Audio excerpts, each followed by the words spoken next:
কোনো সন্তান হবেন না, আপনারা সবাই জেনে গেছেন তাই না? একটা বাচ্চা যদি হয়ে যায় না, আর কিছু চাইতাম না।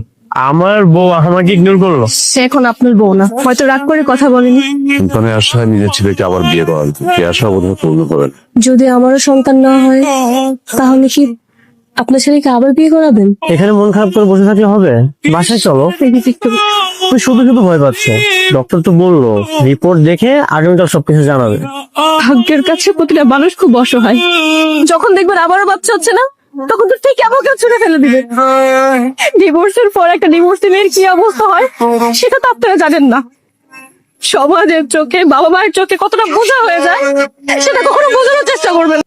ভালো লাগছে না, ঘুম আসছে না, তাই। বৌমা, সবকিছু তো তুমি জানো, আমরা কি আশায় তোমাদের বিয়ে দিয়েছি, কিভাবে কি করেছি, কিন্তু কিন্তু কি আমি আপনাদের শেষ পূরণ করতে পারিনি, এই জন্য আমাকে ডিভোর্স দিবেন তাই তো?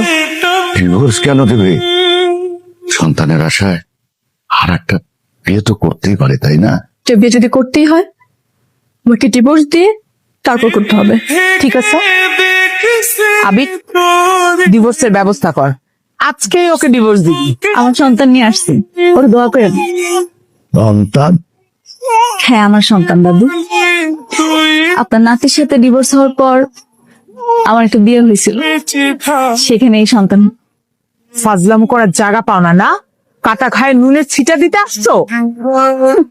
কি আশ্চর্য, ওকেও ডিভোর্স দেওয়াতে চাচ্ছেন তাই না?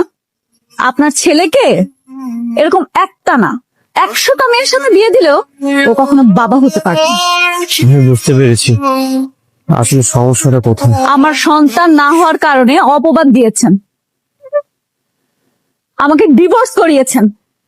আসল সমস্যাটা যে আপনার ছেলের, এটা কখনোই বোঝার চেষ্টা করেননি। ঠিকই বলেছ বোন, দিন শেষে মেয়েদের উপর দোষ চাপাতে পারলে তারা সবাই বেঁচে যায়, কিন্তু একটা ছেলে যে দোষ থাকতে পারে তা এটা স্বীকারই করতে চায় না। আমি তো এই সংসারে থাকবো না, আমি আপনাদের ছেলেকে ডিভোর্স দেবো।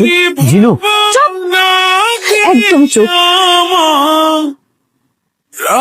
আরেকটা কথাও নয়, আমার তো মা হওয়ার ইচ্ছা জাগে, কিন্তু তোমার সাথে থাকলে তো কখনোই মা হতে পারবো না।